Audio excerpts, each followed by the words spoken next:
Hello, Anteater fans. Michael O'Sullivan sitting down with head coach of the UCI women's basketball team, Doug Oliver, going into his third year at the helm. And as we preview the 2014-15 season, Coach, and I know a whole new looking team for you coming into this season. We'll get into that a little later. Okay. But first, start with the non-conference schedule. Things get going in mid-November. You guys take a trip to Arizona to take on Northern Arizona and Grand Canyon on the 14th and 16th, and come back home to the Bren, Pepperdine, San Jose State, here at home, South Dakota for another game on the road, and then Loyola Marymount tournament. So looking at November, some road tests out of the gate, sprinkled in with some good opponents here. As always, we play a number of games November, December on the road. Right. Good test for us with Northern Arizona and Grand Canyon. One playing at 7,000 feet or more at Flagstaff will be always of interest to the kids. Right. Grand Canyon's a very good basketball program. They played postseason last year. Then we do come home and have a couple home games with Pepperdine, who beat us last year at their place. And then we have San Jose State, the start of a home-and-home series with San Jose State at home. And then Loyola Marymount tournament, we played in that tournament last year, right. And it gives us a chance to stay at home around the holidays. Family and friends come and watch the kids play. And it also gives us an opportunity to play some different opponents in our backyard that we right. really wouldn't travel to go play. So it's going to be, it'll be interesting start because of, like you mentioned, we're unproven. I don't even know who we are. Right. With a couple returners that, like you said, we'll talk about a little later. But we'll get tested immediately. Stay local, as you mentioned, Loyola Marymount, end of November. December, Cal State Bakersfield on the road. You play them again here at home later in the month, sandwiched with the San Diego matchup, and then you go to the Midwest for the Purdue tournament. So again, staying on the road and seeing different styles. You mentioned Grand Canyon, a team that made the postseason last year. You play 8 teams that made the postseason a year ago. Yeah, and Bakersfield played postseason last year. Right. San Diego in non-conference in particular, last year when we played them, they were undefeated and may have been the best team on our schedule. Wow. So that will be really a good test for us at that time of the year. Number of games under our belt, we should know and be playing at a high level of basketball by then. And then it's going to be interesting. I just think it's a interesting schedule for us. Then you throw in after Christmas, we have the trip to TCU to right. take on a Big 12 school. So.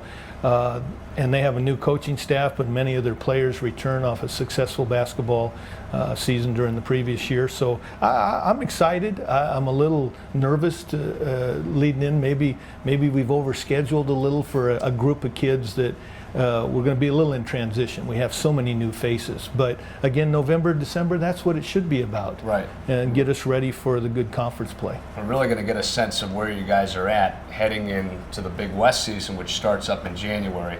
And I mentioned the Horned Frogs right before the new year. Big West a year ago, Cal State Northridge, a team you beat twice in the regular season, won the regular season title in the league, won the Big West Conference tournament. They beat you guys in the semifinals at the Honda Center. You got to think they'll be at the top again going into this year. Cal Poly has a lot returning, Hawaii, but kind of like last year, up for grabs a little bit. Pretty much. I mean, everyone's going to give the nod to Northridge. Right. They really returned their starting lineup off a team that won the conference championship, played in the NCAA tournament. And like you mentioned, we beat them twice in regular season in really good basketball games. Right. And to their credit, they played their best basketball, in my opinion, at that time to win the conference. So, hats off to them. But Cal Poly, Long Beach State, Hawaii, they all return. I mean, I'm forgetting some teams. I like Riverside's guards. I can go on and on. Yeah. We're the one team that no one knows exactly what to expect right. and who we are going to be. We have basketball talent. But our conference, I won't say it's probably as good as the number of years I've been on coaching women's basketball, but it could be at the 4 or 5 teams as balanced and very good basketball teams. Don't be surprised that you see some very good non-conference records for some of these teams this season. Should be competitive throughout conference play, which should set up an exciting March date at the Honda Center for that automatic bid. And looking at your team specifically, I know you got Madison McKinney, very good three-point shooter off the bench, who will be a senior. Methlin Onmaguho coming back. I know you'll expect a lot out of those two. You've been coaching a long time. Have you ever been through a transition quite like this? 7 seniors last year all leaving, and now just so many fresh faces that'll see the floor? Probably not. Yeah. You know, what we lost with the 7 seniors is experience and toughness. Right. I mean, that's what made us be successful last year. You know, and this group is probably could be better basketball players or more basketball talent. But Madison and Methlin have to be leaders. They're the 2 seniors. They're the 2 kids that return with quality playing time. Methlin being a starter most of last year, and right. Maddie getting a few nods and having some very good games.